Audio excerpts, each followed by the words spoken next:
Salut les gars antipodes, bienvenue dans cette nouvelle vidéo. Aujourd'hui, concept un petit peu différent. Joue-la comme Galan. Allez bye bye, joue-la comme Galan. Vibora de l'espace comme Galan. Joue-la comme Galan. Les gars, c'est la right now. Vas-y, joue-la comme Galan. Joue-la comme Galan. C'est le number one. À plus d'une étoile. Joue-la comme Galan. Bienvenue à toi dans cette nouvelle vidéo. Aujourd'hui, on va faire un petit concept différent. On va comparer un petit peu une raquette qui vaut 500 € à une raquette qui vaut un peu plus de 20 €. C'est actuellement la raquette de mon petit garçon. La raquette qui vaut 500 €, c'est la raquette de chez Cork, une marque qui est vraiment géniale. Vous m'avez certainement entendu dire que du bien des raquettes Cork. Celle-ci, elle vaut 500 € car on est sur la raquette des frères Deus. Donc c'est vraiment une raquette professionnelle. On est sur la raquette qu'utilisent les frères Deus.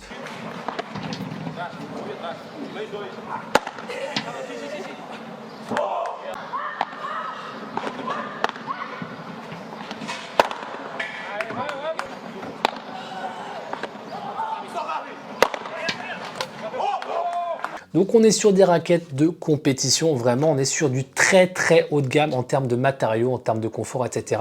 Donc encore une fois, on est sur des raquettes qui sont conçues pour éviter les problèmes de coude, etc. Donc en termes de qualité et de confort, on est vraiment au maximum. Ensuite, de l'autre côté, on est sur une raquette Quickma qui vaut un peu plus de 20 €, il me semble. On est sur une raquette ronde, on est sur une mousse qui est très soft. Donc, on n'est pas sur de la qualité extrême. Elle a été designée en Europe.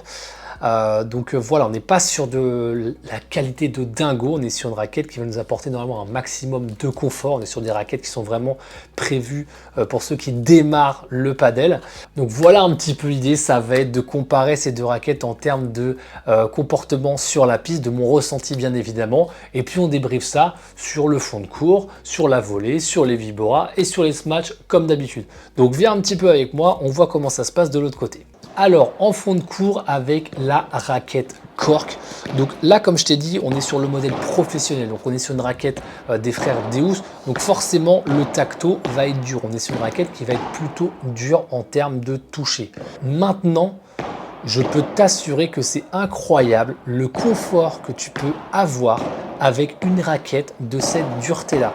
On n'a pas le sentiment qu'on prend une brique dans la main. On a un confort où on a l'impression qu'on est sur une raquette soft tellement le confort est incroyable. On n'a pas non plus une grosse difficulté à renvoyer la balle. On a même un peu d'assistance comparé aux raquettes dures qu'on va avoir, les raquettes de série qu'on peut avoir sur le marché. On n'a pas beaucoup d'assistance. On est vraiment obligé d'avoir beaucoup de rendement, beaucoup d'envoi de balles pour avoir justement une balle qui sort. Là, honnêtement, on n'est pas plus en difficulté que ça sur les balles qui arrivent. Donc franchement, c'est hyper agréable d'avoir un tel confort pour une raquette de cette dureté-là. Franchement, c'est top de chez top. Là, les gars, j'ai clairement l'impression de jouer à un autre sport. J'ai l'impression de taper la balle avec un oreiller, vraiment avec un coussin. Je sens que je suis obligé de... C'est lourd, quelque part, c'est lourd. La raquette est très légère. Mais quelque part, c'est lourd de renvoyer la balle. Très franchement, je sens que je dois envoyer. L'avantage, par contre, c'est qu'elle est confortable, ça c'est clair. Mais je sens des vibrations quand même dans le bras. Comparé à la Cork où tu n'as absolument rien. Là, tu sens que tu as quand même des vibrations. Tu sens que le soft amortit, mais tu as des vibrations. Aussi, tellement elle est soft, la balle, elle ne sort pas de la raquette. Donc, il faut que je tape dedans pour que ça sorte. C'est pour ça que je te dis, j'ai l'impression de taper dans un oreiller. Je suis obligé de taper dedans comme un fou pour que la balle sorte. Ça ne se voit pas, mais je sens que je dois beaucoup envoyer pour que la balle dépasse le filet. Donc, sinon, je me mets en difficulté, j'envoie des balles moyennes et je vais me faire attaquer. Donc voilà, en termes de maniabilité, bon, c'est hyper maniable, il n'y a pas de problème, mais tu sens que tu es sur du matériel qui fait vraiment jouer pour le coup.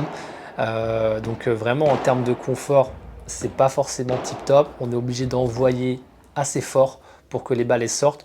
Et comme je te dis, j'ai vraiment le sentiment de taper dans un oreiller. À la volée. Donc là, à la volée, on sent justement comme on a une raquette qui est dure, on peut se permettre de taper un peu plus fort, on peut se permettre de vraiment accompagner au maximum la balle pour mettre un maximum d'effet. Et là, pour le coup, la balle, elle rebondit moins que on peut voir sur d'autres raquettes. Là, on a vraiment une raquette qui est ultra confortable, encore une fois. On a une très très bonne maniabilité et on peut vraiment agresser son adversaire. Moi, j'adore ça, justement. Quand la raquette est dure comme ça et que je peux vraiment bien taper la balle comme j'en ai envie, de sentir que ma puissance est réutilisée exactement comme j'en donne. Autant qu'avec des raquettes où il y a de l'assistance, très souvent, on va devoir maîtriser un petit peu plus sa manière de frapper la balle pour pas qu'elle aille faire une faute, etc. Là, je sens qu'elle donne exactement ce que je donne. Ça, franchement, j'aime beaucoup. Donc, très très bonne maniabilité, très bonne prise d'effet encore une fois, très bon confort et surtout très bonne agressivité avec cette raquette-là. Donc, pour le coup, rien à dire sur la volée, c'est vraiment top. Donc encore une fois, la raquette est plutôt maniable, donc ça pose pas de problème. Maintenant, quand la balle elle rentre dans ta raquette, que le client en face il t'envoie des balles assez puissantes, tu sens que tu te prends un brin dans le bras. Donc franchement, tu sens qu'au bout d'un moment, c'est assez violent. Donc là, tu sens que la qualité du matériel ne t'aide pas forcément à accumuler les rushs de balles dans le bras. Donc bien sûr, la raquette n'est pas étudiée pour ça. Mais en tout cas, ça vaut pour les raquettes bas de gamme. Tu as toujours ce genre de problème-là qui va être notamment les vibrations, qui va être le confort, etc. Là, tu sens que tu te prends un pain dans le bras et c'est compliqué. Encore une fois, je suis obligé d'envoyer des souches pour faire des bonnes balles. Ça ne se voit pas, mais je perds beaucoup d'énergie à m'impliquer au maximum pour que la balle soit le plus difficile à jouer pour mon partenaire qui est en face. Là où avec la cork, j'avais vraiment beaucoup de facilité, beaucoup d'aisance. Je n'avais pas besoin de beaucoup mettre d'énergie. Il y avait suffisamment de vélocité de ma part pour que la raquette la renvoie. Celle-ci absorbe tellement que pour le coup, tu perds ce que tu envoies. Donc je suis vraiment, encore une fois, comme si je tapais dans un oreiller, je perds beaucoup de puissance que je donne. Sur la Vibora, là franchement, j'aime énormément. Là pour le coup, je peux vraiment taper ma balle. Là où avec les autres raquettes, souvent je devais maîtriser un petit peu ce que j'étais en train de faire, je ne pouvais pas envoyer ma pleine puissance. Là, je sens que je peux la tabasser, je peux complètement me relâcher. La balle va vraiment aller là où j'ai envie qu'elle aille. Elle a une profondeur qui est juste folle, elle a une patate qui est juste fou malade et surtout la balle elle se relève pas. Là je sens que j'ai des Vibora qui sont très compliqués à jouer et surtout sans trop d'effort parce que encore une fois je trouve qu'elle a quand même un petit peu d'assistance, elle a juste l'assistance suffisante qui nous permet justement d'avoir ce ressenti de balle, d'avoir cette agressivité, cette puissance et cette balle qui se relève pas. C'est ça que j'aime beaucoup avec ces raquettes dures, c'est que vraiment on a une balle qui ne va pas se relever. Ça, c'est vraiment top. Franchement, on a un excellent confort. C'est juste abusé. Hein. Franchement, le confort qu'on a avec une raquette dure comme ça. Donc là, les Vibora, elles parlent d'elles-mêmes. Très franchement, en termes de patates chaudes, c'est juste fou. Ça renvoie vraiment très très bien. Là, pour le coup, ça renvoie vraiment très très bien. Alors là, pour le coup, encore une fois, j'ai l'impression de vraiment de taper avec un oreiller. C'est pas du tout le même sport. Je sens que c'est beaucoup plus aléatoire ce que je fais. Donc là, bien sûr, je te mets les meilleurs vibos, mais c'est vraiment très aléatoire. Je vais jamais faire la même. Surtout que la balle remonte quand même plutôt pas mal. Même si encore une fois, je monte les meilleurs, il faut que je tape comme un fou malade pour que j'ai une bonne vibro derrière. Alors bien sûr, comme la balle elle sort pas beaucoup de la raquette, je fais pas beaucoup d'erreurs entre guillemets. Elle va toujours dans la zone, mais je te raconte pas l'effort considérable que je mets. Ensuite, au niveau du bras, ça m'attaque beaucoup dans la mesure où la raquette, tu sens que voilà, en termes de qualité, c'est pas la folie. Donc forcément, tu te fatigues, tu t'épuises et tu te flingues un petit peu le bras pour pouvoir cravacher et donner du fil à retordre à ton adversaire qui est en face. Encore une fois, en termes de maniabilité, on est plutôt bon, il n'y a pas de problème. Mais vraiment, en termes de rendement, faire tout un match avec ça, c'est hyper chaud. Concernant les balles, elles n'étaient pas neuves, les conditions étaient chaudes, mais les balles n'étaient pas neuves, elles avaient 1 ou 2 matchs. C'est dommage, on n'a pas pris le temps de prendre des balles, malheureusement. Mais déjà, tu vois que sur des balles qui ne sont pas forcément neuves et sur une raquette qui est dite dure, ce qui veut dire que tu es obligé d'avoir beaucoup de puissance pour que la balle sorte. Tu vois bien chez les professionnels, quand ils font des smatchs, tu sens qu'ils n'arrivent pas forcément tout le temps à la faire revenir chez eux. S'ils avaient des raquettes à assistance comme les nôtres, t'inquiète pas qu'ils pourraient se matcher n'importe quand, la balle elle reviendra chez eux. Eux, ils ont des raquettes qui sont tellement dur que forcément il faut envoyer beaucoup de bois ou avoir beaucoup de technique pour que la balle revienne chez eux. Donc là, comme je t'ai dit, on est sur la raquette qui est dure, c'est la raquette extrême hein, de chez Cork. Donc là, c'est vraiment très très dur. Donc là, il faut vraiment envoyer du bois pour que la balle elle revienne. Mais tu vois que malgré ma technique qui est un petit peu juste, eh ben, j'arrive à les faire revenir chez moi, malgré des conditions, malgré des balles, etc. J'arrive à les faire revenir chez moi. Donc très franchement, gros sentiment de puissance. Maintenant, comme je t'ai dit, il faut envoyer pour que ça sorte. Mais encore une fois, ultra confortable, ultra maniable. Et surtout, le bruit est juste fou quand tu arrives à la taper correctement. Le sweet spot, il est monumental. Tu peux la taper n'importe où. Ta balle, elle reste dans le terrain. Elle ne va pas s'écraser sur ta raquette. Ça, c'est juste fou allié. Clairement, qu'on ait ce sweet spot qui est juste énorme. Et Smash, là tu peux y aller, hein, tu peux taper de toutes tes forces, de toute façon, elle ne reviendra pas plus que ce que je suis en train de faire actuellement.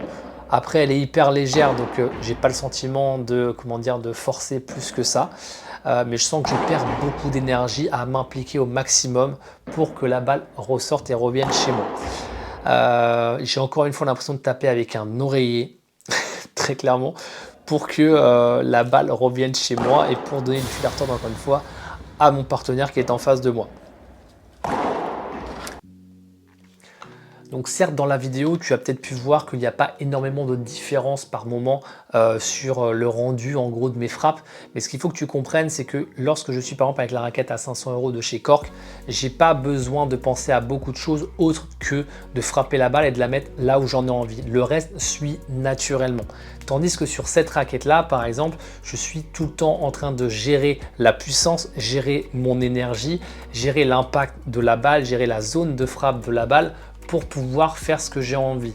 Donc j'ai beaucoup plus d'implication et beaucoup plus de pertes énergétiques avec une raquette comme celle-ci plutôt qu'avec celle-ci. Là, j'ai simplement à me focaliser à fond sur ma gestuelle et sur mon implication en termes de position du corps, etc. Vraiment à me focus sur la balle, juste ça, et à jouer mon jeu. Alors que là où je vais devoir prendre pas mal de choses en considération. En plus de ça, ici, je ne sens pas vraiment l'impact de la balle, je ressens beaucoup ce que je fais. Je ressens la balle, je ne la subis pas. Là, je ne ressens pas spécialement la balle, je t'ai dit, j'ai l'impression de taper dans un oreiller. Je subis la balle et je dois ensuite renvoyer ce qu'il faut pour que la balle ait vraiment un bon rendu et qu'elle soit compliquée à jouer pour l'adversaire. Si je devais conclure, je dirais qu'il ne faut surtout pas négliger la qualité de la raquette que l'on va choisir. Je comprends qu'on peut très rapidement partir sur un rapport qualité-prix qui va être le plus abordable pour nous. Si tu fais de la compétition, franchement, tu ne dois pas négliger notamment la qualité des matériaux, la qualité de fabrication et le confort de la raquette. Parce que ça peut être rapidement tentant, comme je te dis, de partir sur une raquette à bon rapport qualité-prix, mais ça va être au détriment notamment tu vois des problèmes de coude que l'on peut avoir, surtout si tu fais pas mal de compétitions, etc. Et surtout si tu veux apprécier ce que tu fais.